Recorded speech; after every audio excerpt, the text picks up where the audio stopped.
Seguimos con más noticias. El exsecretario jurídico del correísmo, Alexis Mera, dejó el centro penitenciario en donde se encontraba recluido. Carlos Acoto nos cuenta que un juez de garantías penitenciarias de Ambato concedió el cambio de régimen penitenciario a favor de Mera. Él está sentenciado por el caso Sobornos 2012-2016. Acudió de forma presencial por pedido del juez de garantías penitenciarias de Ambato, Galo Rodríguez. El exsecretario jurídico del correísmo, Alexis Mera, conoció en persona el beneficio penitenciario que le fue concedido. Acudió bajo un fuerte contingente de la Policía Nacional que lo acompañó desde el Centro de Privación de Libertad de Tungurahua. Tras varias horas de deliberación, el juez aceptó la prelibertad que Mera, a través de su defensa, venía buscando desde el año pasado. En su lugar, el exsecretario jurídico del correísmo deberá presentarse una vez por semana en una cárcel de la provincia del Guayas. No se le dispuso la utilización de un grillete electrónico. A finales de octubre, Mera solicitó que haya un pronunciamiento respecto del cómputo de su pena. Un mes después de este pedido, el director del Centro de Privación de Libertad de Tungurahua emitió un informe en el que explica al juez que Mera, condenado a 8 años de privación de libertad, cumplirá la totalidad de su pena el 1 de junio de 2027 y que el 13 de agosto de 2022 podía acceder a la prelibertad tras cumplir 2/5 partes de su sentencia, según lo establece el Código Orgánico Integral Penal anterior. El informe considera que Mera está privado de libertad desde el 1 de junio de 2019. Esto significa que ya cumplió el 44% de su pena. Y como el caso Soborno se procesa con el Código Penal derogado, sobrepasó en 116 días el requisito exigido por esa norma para obtener la prelibertad. El exsecretario jurídico Alexis Mera fue sentenciado a 8 años de prisión por cohecho en calidad de coautor. Además de su pena privativa de libertad, debe reparar al Estado con $778.000 y pedir disculpas públicas. Esto ocurre 24 horas después que se concediera la unificación de pena solicitada por la defensa del ex vicepresidente Jorge Glass, cuyo caso también fue analizado con el Código Integral Penal anterior. A propósito del principio de favorabilidad, el ex vicepresidente logró que la pena más alta absorba a la más leve, con lo que deberá cumplir únicamente con la sentencia de 8 años de prisión por el caso Sobornos. Esto le permitirá solicitar su prelibertad, dado que así ha cumplido con más del 67% de la pena. En eso se concentra ahora su defensa, en tanto que el ex vicepresidente continuará libre, luego de que en noviembre se beneficiara de una medida cautelar que ordenó su libertad provisional, hasta que se tramite la unificación de sus penas. Este fin de semana, el presidente Guillermo Lasso visitó la provincia de Sucumbíos. En Shushufindi entregó 80 viviendas, presentó oficialmente el área de protección hídrica Aguarico y se reunió con las Fuerzas Armadas de la zona. Karen Aro nos cuenta más en el siguiente reportaje. La agenda del presidente Guillermo Lasso en Sucumbíos inició este sábado en Shushufindi. Llegó hasta la urbanización que lleva el mismo nombre del cantón, donde entregó las llaves de 80 viviendas 100% subvencionadas a familias de escasos recursos. El 85% de ellas son mujeres cabeza de hogar. Simbólicamente se le entregué a Delia, quien muy feliz y emocionada recibió las llaves de su casa. Y eso es lo que nosotros hacemos. No es construir casas, construimos hogares. Para esta obra el gobierno invirtió 1.88 millones de dólares y durante la construcción del plan habitacional generó 219 plazas de trabajo. La urbanización también cuenta con un espacio para emprendimientos, es decir, que quienes aquí habitarán podrán tener un área para que puedan generar ingresos para sus hogares. Qué alegría de todos los habitantes, de las 80 familias que vivimos aquí, señor presidente. Estamos eternamente agradecidos. No tenemos palabra para agradecerle la emoción, la gratitud que tenemos todos. Cerca del mediodía, el primer mandatario se trasladó al Parque Turístico Nueva Loja, donde presentó oficialmente el área de protección hídrica Aguarico, Chingual y Cofanes, cuya extensión supera los 101.000 hectáreas, la que la convierte en la más grande del país. El presidente Lasso dijo que desde ahora todas las fuentes que llegan a esta reserva de agua serán de interés público. Pero nuestro trabajo no termina con esto. Esperamos hasta el 2025 contar con 284.000 hectáreas bajo protección hídrica. El área cuenta con un caudal aproximado de más de 463.000 litros por segundo de agua y permitirá garantizar el líquido vital a las provincias de Sucumbíos y parte del Carchi. Con eso hemos beneficiado con agua de calidad y cantidad, asegurando ese recurso hídrico a 523.000 habitantes del Ecuador. Las actividades en esta provincia terminaron con una visita a la base aérea de Lago Agrio. Aquí el jefe de Estado reiteró su compromiso con las Fuerzas Armadas y reconoció la labor que efectúan en esta zona. La Comisión Ocasional que investiga una supuesta trama de corrupción en empresas públicas definió la hoja de ruta del trabajo que cumplirá las próximas semanas. El cronograma de comparecencias empezará desde este miércoles 1 de febrero y entre las personas que serán convocadas constan el presidente Guillermo Lasso y su cuñado Danilo Carrera. Así también varias autoridades del Estado, entre ellas el secretario de la Administración Pública Iván Correa y la fiscal general Diana Salazar. Esta comisión tiene 30 días de plazo para presentar su informe. Cambiamos de tema. Ayer las estaciones del metro de Quito registraron una gran concurrencia para viajar en los trenes, esto como parte de la fase 2 del proceso de inducción. Hoy y mañana los viajes gratuitos estarán suspendidos temporalmente. Alberto Luna nos cuenta los motivos en el siguiente reportaje. Los viajes en el metro de Quito se cumplieron este sábado con varias personas a bordo de los trenes. Fue una de las jornadas que registró mayor concurrencia desde que inició la fase 2 del proceso de inducción el pasado 23 de enero. En 6 días suman más de 15.000 visitas y para algunas personas fue una experiencia inédita en su vida. Es excelente, es emocionante todo. Y a mi edad de 75 años es un gusto conocer esto. Se evidenció la expectativa que genera el metro en la capital. La infraestructura es una belleza, realmente creo que es un transporte que se puede aprovechar al máximo para toda la ciudadanía ecuatoriana, quiteña. Realmente una gran experiencia, muy bonito, esperemos que se conserve así, porque realmente ya me he enterado en otros lados que están grafiteando paradas. En estos días de prueba no se han reportado inconvenientes en ninguno de los sistemas inherentes a la operación del metro de Quito. Se han servido para detectar leves fallas en las estaciones. Por ejemplo, en algunos casos algo de escaleras eléctricas, algunos elevadores que hemos tenido que realizar alguna intervención momentánea, pero nada de consideración. Se informó además que todas las estaciones ya cuentan con los validadores que servirán para el funcionamiento del sistema de recaudo una vez que empiece la operación comercial anunciada para inicios de marzo. Y lo que resta ahora es simplemente finalizar las pruebas de ese sistema y luego posteriormente lo pondremos al servicio de la ciudadanía. En esta fase 2 se ha puesto especial énfasis en explicar a los visitantes que deben esperar la llegada de los trenes algunos pasos atrás de la línea amarilla y solo avanzar cuando se abren las puertas. Este sábado se evidenció bastante movimiento en las estaciones del metro de Quito como parte de la fase 2 de inducción que durante 2 días, este domingo y lunes, no se llevará a cabo. Los viajes gratuitos en los trenes se retomarán el martes. Durante esos 2 días se realizará una evaluación, ajustes y un mantenimiento de rutina. Los viajes gratuitos se cumplirán martes, miércoles, jueves y viernes y nuevamente se suspenderán de manera temporal sábado, domingo y lunes por los comicios del 5 de febrero, así como el feriado decretado para el día siguiente. Es momento de una nueva pausa, pero al volver, a poco de cumplirse un año del aluvión en la comuna y La Gasca, se realiza una misa conmemorativa por los fallecidos. Tendremos un contacto en vivo con nuestro compañero Alberto Luna. Ya regresamos.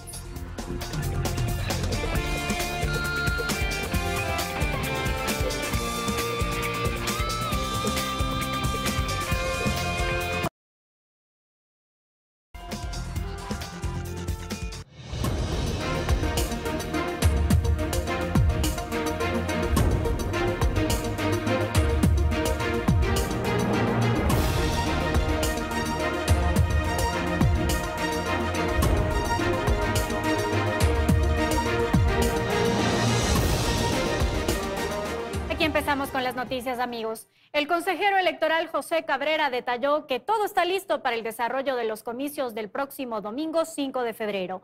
Explicó que en el segundo simulacro nacional se evidenció que los sistemas informáticos funcionan correctamente. Conozcamos además cuántas papeletas recibirán los votantes y cómo se debe sufragar. Resta una semana para el desarrollo de los comicios del domingo 5 de febrero y desde el Consejo Nacional Electoral se reitera que el proceso transcurre sin contratiempos. Los dos simulacros nacionales que se organizaron este mes sirvieron para constatar que no existen inconvenientes con los sistemas informáticos. Así lo explica el consejero José Cabrera.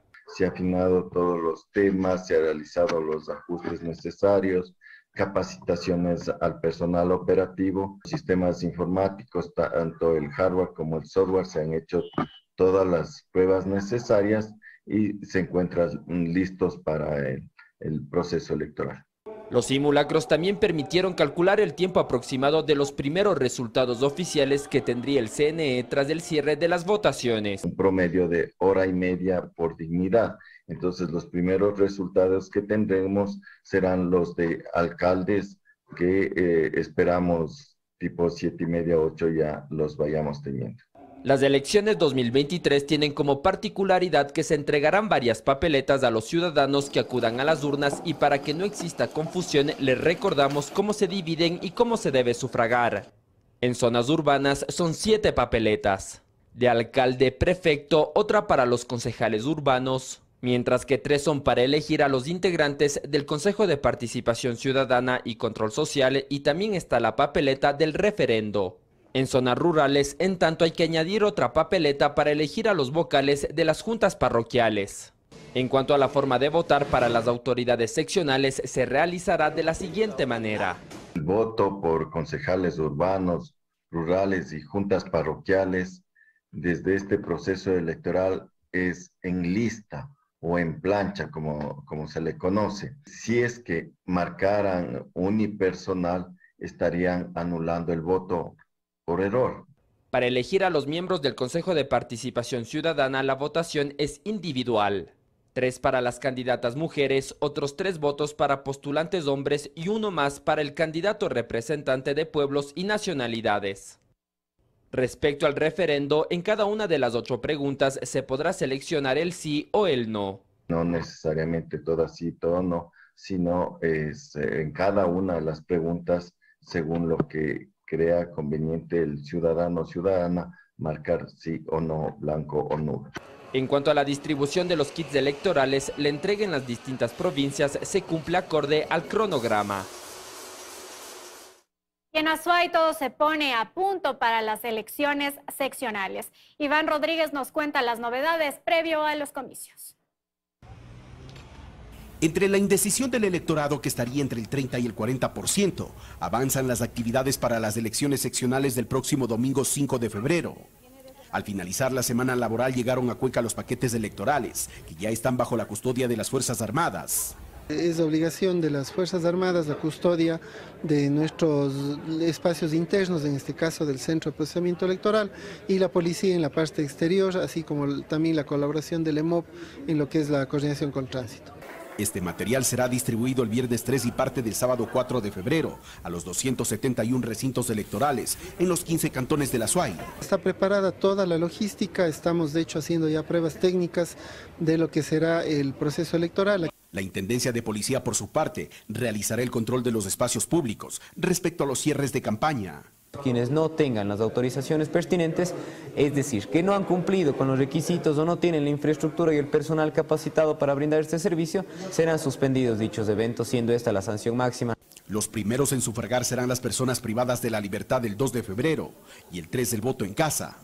Mientras tanto, se afinan los detalles en el Centro de Procesamiento Electoral, instalado en la antigua Escuela Huayna Cápac, al sur de la ciudad, lugar donde se procesarán los resultados. En Manabí también todo está listo, pero en esa provincia particularmente hay zozobra tras los ataques que se han registrado durante la campaña. Este es el ambiente que se vive en Manabí a días de los comicios. Las calles están empapeladas de propaganda electoral. Esto no sorprende en Puerto Viejo, su capital, pues son 14 los candidatos a la alcaldía. Pero más allá de quien llegue, dicen los ciudadanos que lo que buscan es que se atiendan necesidades urgentes. El agua no es un agua potable, es un agua entubada. En estas calles, puro hueco por todos los lados. Pienso yo que necesitan más sitios de esparcimiento. Y otra petición de los puertovejenses es seguridad.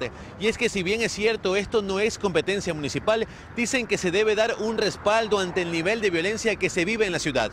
La preocupación no es para menos en una provincia que cerró el 2022 con 511 muertes violentas. Cámaras de seguridad para todo. Este año 2023 van 16 taxis perdidos. La inseguridad incluso ha golpeado en campaña. Este jueves hubo un segundo atentado. En diciembre fue directamente contra la vida de un candidato y ahora contra la central de esa tienda política, con un artefacto explosivo. 4 personas heridas que eran trasladadas de diferentes vehículos hacia diferentes casas de salud. Se presume que es una granada. Para convencer a los más de 250.000 electores de esta ciudad, las propuestas también deben ir en soluciones para la reactivación, pues tras el terremoto, nada ha sido igual, dicen. 9 de la mañana y el centro está prácticamente desolado. Los comercios por lo general se han salido de la ciudad. Quienes también piden reactivación son los cerca de 211.000 votantes en Manta. Aquí el panorama es similar tras el terremoto. Centros comerciales que no se volvieron a edificar y falta de reactivación. No hay mercado y por eso está apagado aquí todo el comercio.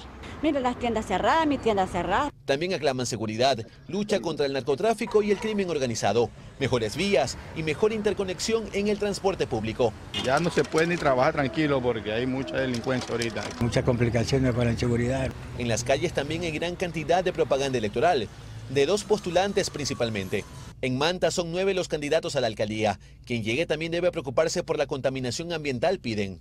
La playa, ¿usted no ha ido al Murciélago? ¿Qué pasa? Agua que salen, bastante agua negra. En cuanto a la prefectura de Manabí, son 10 los candidatos, incluyendo al actual alcalde de Puerto Viejo, Agustín Casanova, y Leonardo Orlando, quien busca la reelección. A una semana de las elecciones, los candidatos aceleran su campaña, pues este periodo terminará el jueves 2 de febrero. Karen Aro nos recuerda cuándo será el voto en casa y también el sufragio de las personas privadas de libertad. El proceso electoral entra en su recta final esta semana. Los ecuatorianos deberán acudir a las urnas el próximo 5 de febrero a elegir 5.667 nuevas autoridades seccionales. Los candidatos en todo el país tienen 4 días más para captar los votos, pues la campaña electoral termina el jueves 2 de febrero e inmediatamente entra en vigencia el silencio electoral durante 48 horas. En ese tiempo está prohibida la propaganda y la difusión de encuestas para que los ciudadanos puedan definir su voto.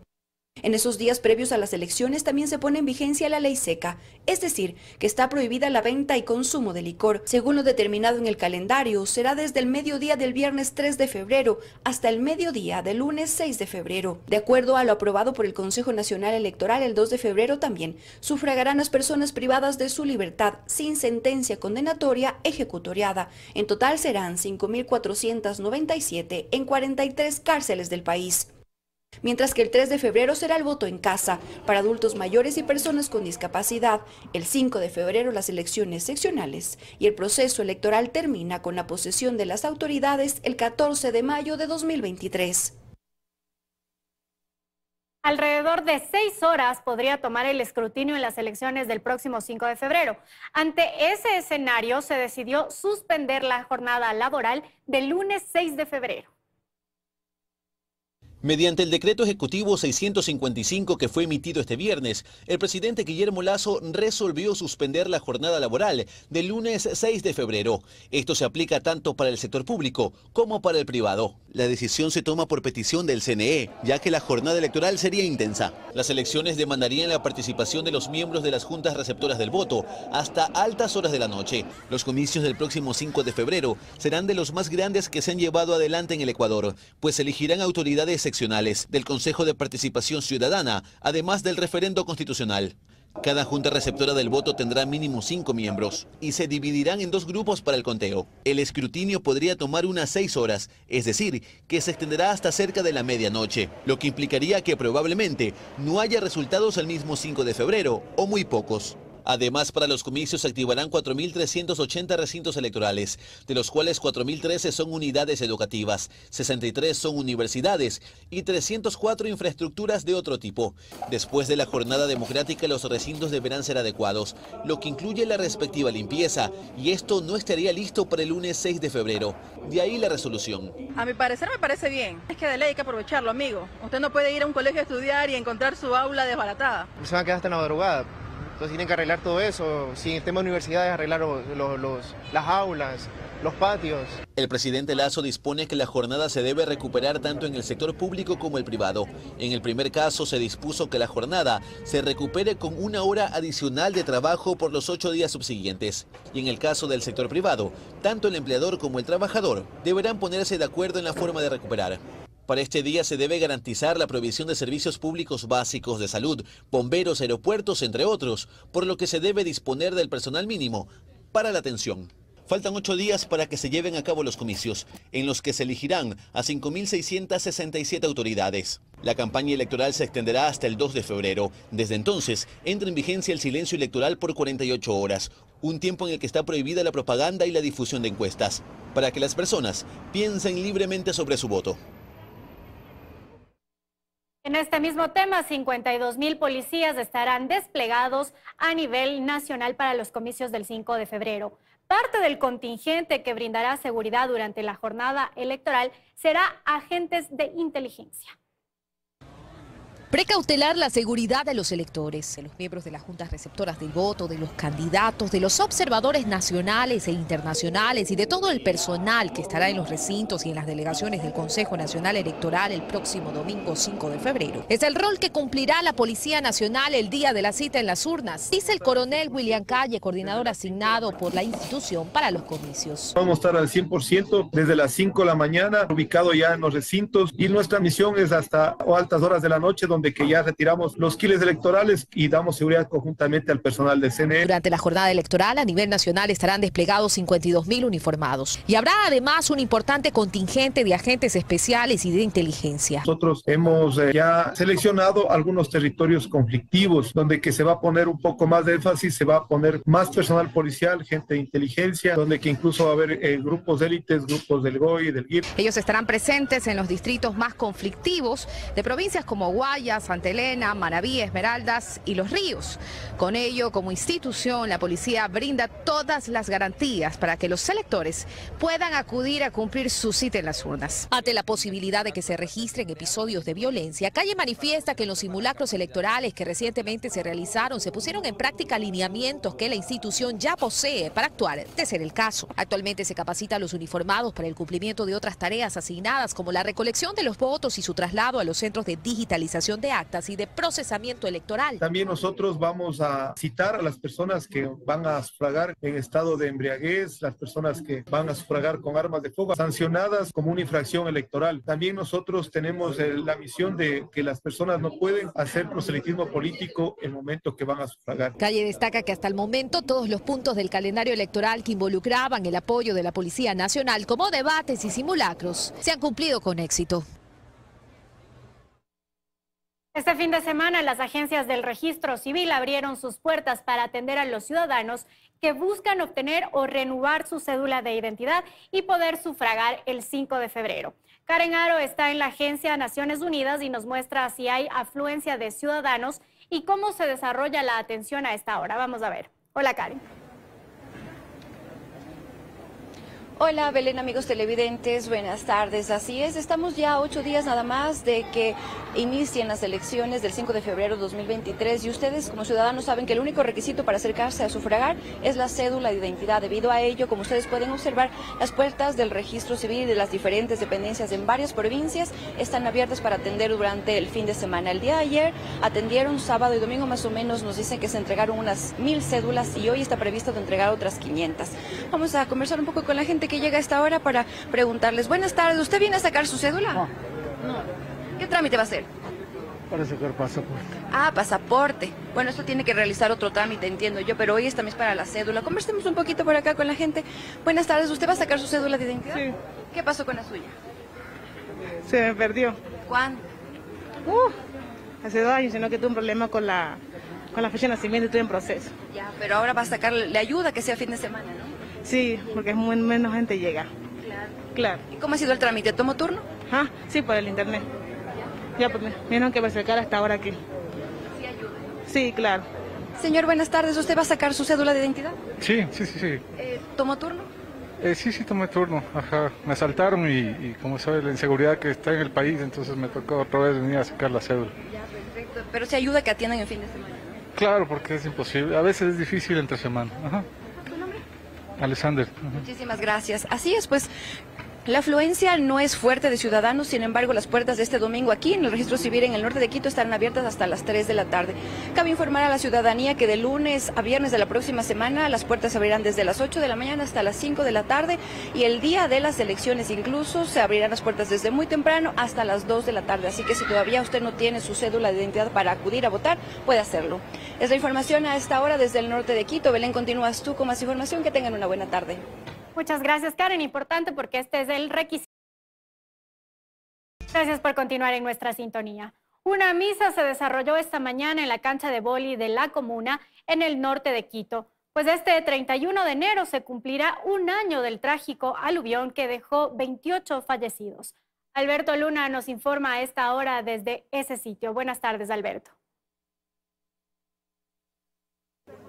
¿Qué tal, Belén? Este martes 31 de enero se cumplirá el primer año del trágico aluvión que cobró la vida de 28 personas, la mayoría moradores de los barrios La Comuna de San Millán y de La Gasca.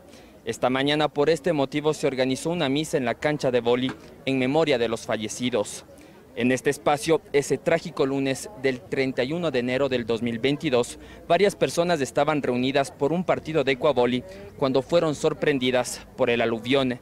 En la misa estuvieron familiares de algunos fallecidos, por lo que se vivieron emotivas escenas ante lo que para ellos ha sido un año muy difícil. La pérdida de sus seres queridos deja un dolor y un vacío que va a ser muy difícil de sanar. Escuchemos. Un año va a ser que le perdí a mi madre, a mi hija, y todo, me quedé en la calle, me quedé absolutamente en la calle. ¿Dónde está la ayuda? He tenido ayuda de personas particulares. Ya un año va a ser de que perdimos a mi padre, Juan Vicente Tingo Yanga, y a mi primo, Luis Alfredo Yanga Ortiz. Lastimosamente estuvieron en un lugar que no creímos que iba a pasar algo. Era un lugar que ellos compartían casi día a día. Estaban viendo el partido que había habido ese día y mi primo jugando barajas. Entonces los perdimos inesperadamente. Como ustedes pueden ver, amigos televidentes, en estos momentos la gente se está retirando. La misa ha culminado. Aquí los presentes aprovecharon la misa para poder recordar a sus familiares. Muchos también compartieron sus testimonios de vida porque muchos sobrevivientes también estuvieron aquí y queda la reflexión, la ayuda que han recibido por parte de sus vecinos y moradores de este sector, porque de lo que supieron decir de las autoridades ha faltado la ayuda que tanto prometieron. Nosotros con esto despedimos este informe por la misa al conmemorarse un año del trágico aluvión de La Gasca y en la comuna, y regresamos contigo, Belén, que nos tienes más información. Muy buenas tardes. Gracias, Alberto. Nuestro abrazo solidario para esas familias. Cambiamos de tema. 4 adultos y una bebé de 1 año fueron asesinados al interior de una urbanización privada de la vía San Borondón en Daule. Luis Alfredo Zúñiga nos informa que entre las víctimas hay miembros de la Policía Nacional. El hecho ocurrió pasadas las 10 de la mañana del sábado al interior de esta urbanización privada en la vía León Febres Cordero, en el cantón Daule. Una ráfaga de disparos alertó a los residentes y al verificar lo que ocurrió, encontraron cuerpos tendidos en los exteriores de un domicilio, con impactos de bala. Lo que se conoce es que los habitantes de un inmueble, quienes habían llegado a vivir hace poco a la urbanización, se encontraban libando en su domicilio. En horas de la mañana un grupo de personas ingresa con autorización y se dirigen a este inmueble. Tras cerca de 1 hora en el lugar, empieza la ráfaga de disparos. En total hay 5 fallecidos, algunos hallados al interior del domicilio. Como parte de los fallecidos hay una víctima colateral. Se trata de una menor de edad de 1 año que fue alcanzada por las balas y herida trasladada a una casa de salud, en donde se confirmó su deceso. que conocemos que ha fallecido ya en la casa de salud. Se hallaron cerca de 25 indicios balísticos en la escena. Medicina Legal acudió al sitio para hacer el levantamiento de los cuerpos. Los 5 adultos asesinados son José Soria, quien presenta antecedentes penales, Estuardo Granados, ex miembro de la policía, quien también presenta antecedentes. También está Juan Carlos Burbano, quien era miembro activo de la Policía Nacional, y Pierre Yepes. Con la Fiscalía se encuentran generándose actos urgentes con el objetivo de aclarar este hecho que ha ocurrido. Pero este no es el único crimen. De manera simultánea, en un intercambiador que conecta con la vía Narcisa de Jesús, un hombre que circulaba en moto fue interceptado por sujetos, quienes le dispararon y acabaron con su vida. La policía investiga si esta muerte está relacionada con el asesinato múltiple. Tiene 2 antecedentes, uno por tráfico de drogas y otro por extorsión. En el norte de Guayaquil, sector de Los Rosales, hubo un doble asesinato la tarde del sábado. Una pareja perdió la vida tras recibir varios disparos. Poco después, la policía detuvo a los posibles responsables. Capturan a 4 individuos que se encontraban en el interior del vehículo, posiblemente los causantes del hecho delictivo, con 3 armas de fuego, armas automáticas, Glock, las cuales se encuentran como evidencia. En las calles Domingo Sabio y la 16, suburbio de Guayaquil, otro hombre fue baleado, mientras la noche del viernes también hubo violencia. A las 8 de la noche en la avenida Gasolina fueron aprendidos 2 menores de edad quienes durante una persecución dispararon contra un policía, quien se salvó de morir gracias al chaleco antibalas. En posesión de estos 2 individuos menores de edad se le encuentra 2 revólveres, asimismo 11 vainas percutidas y un cartucho calibre 38. Al menos 10 personas han sido asesinadas en lo que va de este fin de semana violento. La policía y Fuerzas Armadas hallaron y destruyeron 3 pistas clandestinas en Santa Elena. Según las autoridades, estos espacios estarían relacionados a actividades del narcotráfico. Este viernes 27 de enero, la Policía Nacional, en conjunto con las Fuerzas Armadas, intervinieron en una pista clandestina ubicada en la provincia de Santa Elena. La estructura estaría relacionada a actividades de narcotráfico. La pista cuenta con 500 metros de extensión y estaba ubicada cerca de la vía Punta Carnero La Diáblica, específicamente a 1,5 kilómetros del puente de la carretera. Reportes ya alertaban de salidas sospechosas de avionetas desde el lugar. Policías y militares arribaron al sitio en helicóptero e inhabilitaron la pista. Además, recabaron varios indicios balísticos. De momento se coordinó con la autoridad competente a través de un acto urgente y se procedió a inhabilitar las mismas. Pero eso no es todo. La Fiscalía informó que los uniformados allanaron terrenos ubicados tanto en Chanduy como en Salinas, donde se encontraron un total de 3 pistas clandestinas, que podrían haber sido o son utilizadas para el envío de droga al exterior. Señalaron además que los allanamientos no dejaron detenidos y que el personal militar perforó y destruyó estas infraestructuras, que tenían entre 800 y 900 metros de longitud y que son idóneas, dicen, para el aterrizaje de aeronaves livianas, usualmente utilizadas para actividades relacionadas con narcotráfico. La ubicación posiblemente de 3 pistas clandestinas, las mismas que podrían haber sido utilizadas para el aterrizaje o decolaje de aeronaves posiblemente cargadas con sustancias sujetas a fiscalización. La policía investiga la relación de los propietarios de los terrenos con Carlos Cada, asesinado el 21 de enero, quien era oriundo de Chanduy y se lo relacionaba con posibles pistas clandestinas en esta parroquia. El pasado miércoles 18 de enero, la policía halló un polígono de tiro clandestino cerca de la playa de Punta Carnero, mismo sector en el que se detectó una de las pistas. Cerca de 3 toneladas de droga fueron incautadas en la provincia de Los Ríos. Luis Alfredo Zúñiga nos informa que la policía detuvo a 3 personas durante el operativo e incautó varias armas de fuego.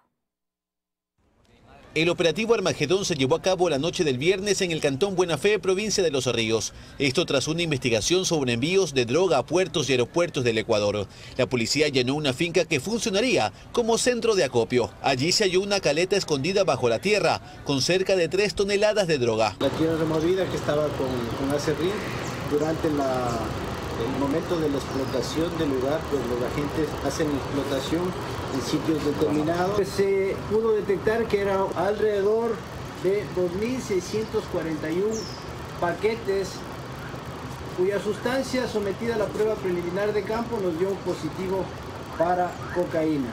Durante la intervención se detuvo a 3 personas y se incautó evidencia, incluyendo un dron. Una camioneta 2 armas de fuego tipo escopeta, 41 cartuchos calibre 9 milímetros y 20 milímetros, 3 detectores de metales, importante, una máquina contadora de dinero. Existen algunas otras personas que de acuerdo a las disposiciones de la autoridad pues serán vinculadas en los procesos. El ministro del Interior, Juan Zapata, confirmó el hallazgo en redes sociales. Se presume que la droga habría ingresado por el norte del país y sería usada para contaminar contenedores en puertos, cuyo destino sea principalmente Europa. Con esta operación, se sacaron del mercado 26 millones de dosis, con un valor de 100 millones de dólares en el mercado internacional. Es el decomiso más grande en lo que va del 2023. Estamos sobre las 12 toneladas incautadas en lo que va del año por parte de Policía Nacional en el Ecuador. Los detenidos y la evidencia ya está a órdenes de las autoridades. El proceso de selección de 5.000 nuevos policías avanza con la verificación de los documentos y de la estatura de los jóvenes aspirantes. Pero además, hoy se analizan sus tatuajes como mecanismo para evitar infiltrados de organizaciones delictivas. Alberto Luna tiene los detalles. Una gran afluencia de jóvenes aspirantes a formar parte de la Policía Nacional se evidenció en los puntos habilitados como parte del proceso de selección para reclutar a 5.000 nuevos oficiales y miembros de tropa. La primera fase del proceso consiste en la verificación de documentos personales y de estatura.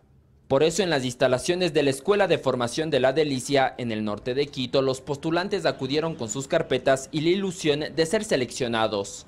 Desde que conocí esta vocación, yo siempre he querido ser policía. Seguridad y orden, más que todo la disciplina, es lo que siempre me ha traído.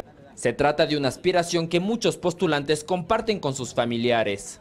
Ahorita estoy esperando solo ya pasar a la siguiente etapa, de esperar a que se haga la voluntad de Dios y el esfuerzo mío, poder ingresar y la ayuda de mis padres que me están apoyando. Sí, es una importante para ellos, el futuro de ellos mismos y para el futuro y para la defensa del pueblo mismo, porque usted sabe tanta delincuencia que está habiendo. Entonces yo pienso que nuevos elementos pueden ser para guiar y cuidar al pueblo. Como novedad, en esta primera fase también se verificó los tatuajes de los aspirantes como mecanismo para evitar infiltrados de organizaciones delictivas en la policía.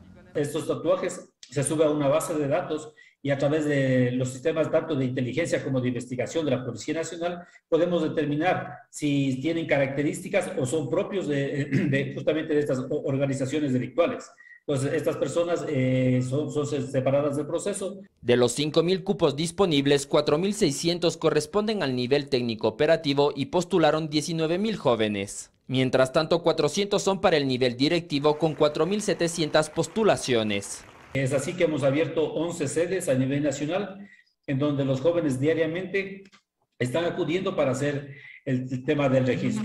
Las siguientes etapas consisten en evaluaciones académicas, psicológicas, médicas, físicas y finalmente una entrevista personal en la que se utilizará el polígrafo. El objetivo del gobierno es incorporar 10.000 nuevos policías anualmente para combatir la delincuencia común y el crimen organizado. Hacemos un nuevo corte comercial, pero al regresar les contaremos temas internacionales. En Memphis, Estados Unidos, la policía mató a un joven de 29 años durante un control de tránsito. Esto ha ocasionado protestas en varios estados de ese país. Ya regresamos.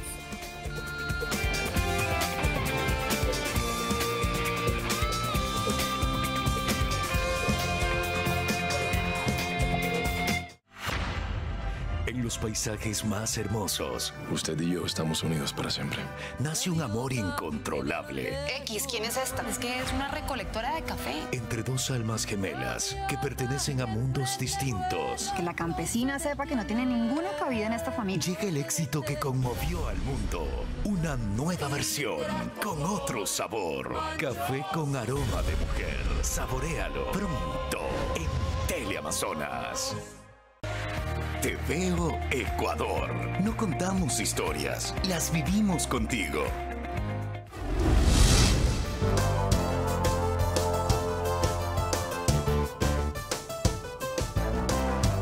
El Congreso de Perú rechazó la madrugada del sábado un adelanto de las elecciones generales a 2023, como lo había pedido la presidenta Dina Boluarte, intentando una salida a la grave crisis social y política